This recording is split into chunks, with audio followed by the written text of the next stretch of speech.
Hello friends, welcome to Health Tamil. இன்னைக்கு நம்ம recipe வந்து நாட்டு சுண்டல். நாட்டு சுண்டல் தாங்க நம்மளோட இன்னைக்கு வறுவல். சிம்பிளான முறையில நல்ல சத்துள்ள உணவு செய்யலாம். சிம்பிளான முறையில் நம்ம செய்யலாம். இதை நம்ம எப்படி செய்யறதுங்கிறத பார்க்கலாம். என்னென்ன பொருள் தேவைங்கிறதும் நம்ம பார்க்கலாங்க. சரி வாங்க பார்க்கலாம். ஒரு 250 கிராம் சுண்டல் எடுத்து அது ஒரு 6 மணி நேரம் நம்ம ஊற வச்சு குக்கரில் போட்டு வேக விட்டுக்கலாங்க. லைட்டாக உப்பு போட்டு ஒரு 2 விசில் விட்டாக போதும்.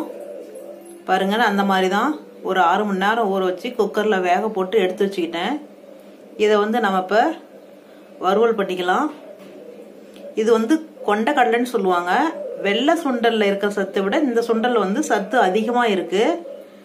இது குழந்தைங்களுக்கெல்லாம் ரொம்ப சத்துள்ள உணவு. இதையே நம்ம முளைக்கட்டி கூட குழந்தைங்களுக்கு கொடுக்கலாம். நல்லா ஒரு நாள் ஊற வச்சு அடுத்த நாள் துணியில் கட்டி முளை கட்டின பயிராக கொடுக்கலாம். இந்த சுண்டலுக்கு வந்து அவ்வளோ சத்து இருக்குங்க. ஒரு கடாய் ஒன்று வச்சுக்கலாங்க. அதில் நம்ம ஒரு ஸ்பூன் எண்ணெய் ஊற்றிக்கலாம்.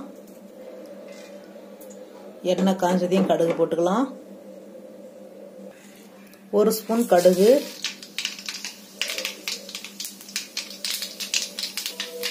வரமிளகாய் ஒரு 4 கிள்ளுனது, கருவேப்பிலை, வெங்காயம் நீல வாக்கில் இருந்து ஒரு 15 அல்லது 20 வெங்காயம்,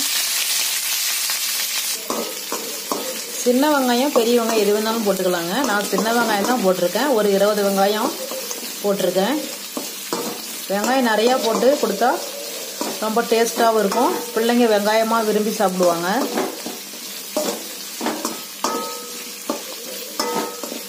வெங்காயம் நல்லா வணங்கட்டுங்க. கண்ணாடி பதத்துக்கு வணங்கட்டும். இந்த சுண்டலுக்கு பேரு கொண்ட கடலைன்னு கூட சொல்லுவாங்க. அப்புறம் நாட்டு சுண்டல்னு சொல்லுவாங்க. இது ரொம்ப சத்துள்ளான உணவுங்க. இந்த சின்ன வெங்காயத்துல நிறைய சத்துக்கள்லாம் இருக்குங்க. ரத்தத்துல இருக்கிற கிருமிகள்லாம் சுத்தம் பண்ணும். நம்ம வெங்காயம் வந்து சேர்த்திக்கிற அளவுக்கு உடம்புக்கு ரொம்ப நல்லது. அதுலயும் இந்த சின்ன வெங்காயத்துக்கு ரொம்ப சத்து அதிகங்க.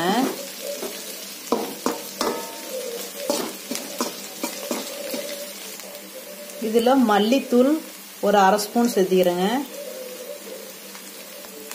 கரம் மசாலா ஒரு 1/2 ஸ்பூன். அப்புறம் நம்ம சுண்டல் வேக போடும் போது அதில் உப்பு போட்டுருக்கிறோம் இல்லைங்களா, நாம இந்த வெங்காயத்துக்கு தகுந்த மாதிரி மட்டும் கொஞ்சமா உப்பு சேர்த்திக்கலாம்.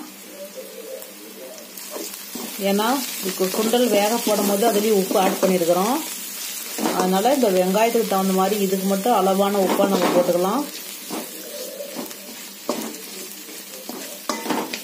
வெங்காயம் நல்லா வணங்கணும்.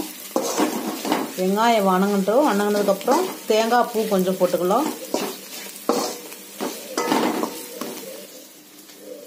பாருங்க ஒரு முடி தேங்காய் துருவல்.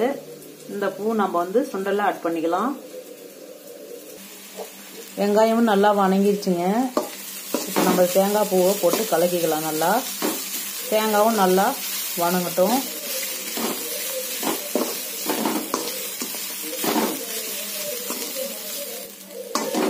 சிம்பிளான முறையில் நம்ம எதுவுமே அதிகமாலாம் எதுவும் ஆட் பண்ணலைங்க. இந்த மாதிரி நம்ம குட்டீஸ்க்கு வாரத்தில் 1 டைம் அல்லது 2 டைம் செஞ்சு கொடுக்கலாம். ரொம்ப விரும்பி சாப்பிடுவாங்க. அவங்க உடம்புக்கும் ரொம்ப ஹெல்த்தியான ஃபுட்டு. பாருங்க வெங்காயம் தேங்காயும் நல்லா வணங்கிடுச்சு. இனிமேல் நம்ம அந்த சுண்டலை போட்டுக்கலாம். நாட்டு சுண்டல்னு அதுக்கு பேரு. இந்த மாதிரி பதம் வந்ததையும் நீங்க போட்டு சுண்டல் போட்டு கலக்கிக்கலாம்.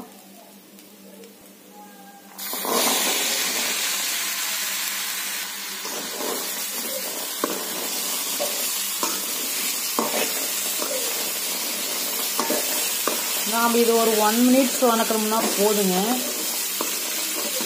ஏன்னா சுண்டல் ஏற்கனவே நல்லா வெந்துருச்சு இல்லையா, அதனால ஒரு 1 மினிட்ஸ் இந்த மாதிரி நம்ம பெரட்டணும்னா போதும். நல்ல சுவையான சுண்டல். இவ்வளவுதாங்க நம்ம சுண்டல் வறுவல் ரெடி ஆயிடுச்சு. இப்போ 1 மினிட்ஸ் ஆயிடுச்சு. இனிமேல் நம்ம அடுப்பு ஆஃப் பண்ணிட்டு சாப்பிடலாங்க. இந்த மாதிரி ரெசிபியை நீங்களும் செஞ்சு பாருங்க. செஞ்சு பார்த்துட்டு எப்படி இருக்கு கமெண்ட் பாக்ஸில் கமெண்ட் பண்ணுங்க. நம்ம ஹெல்த் தமிழ் சேனலை சப்ஸ்கிரைப் பண்ணலைன்னா சப்ஸ்கிரைப் பண்ணிக்கோங்க. கூட இருக்கிற பெல் பட்டனை ப்ரெஸ் பண்ணிக்கோங்க. அப்போ தான் நம்ம உடனுக்குடன் போடுற வீடியோலாம் உங்களுக்கு வரும். நீங்களும் பார்க்கலாம். மற்றவங்களும் பார்க்கணும்னு நினச்சிங்கன்னா ஷேர் பண்ணுங்க. ஹெல்த் தமிழ் பாருங்க, ஹெல்த்தியாக இருங்க. தேங்க்யூ.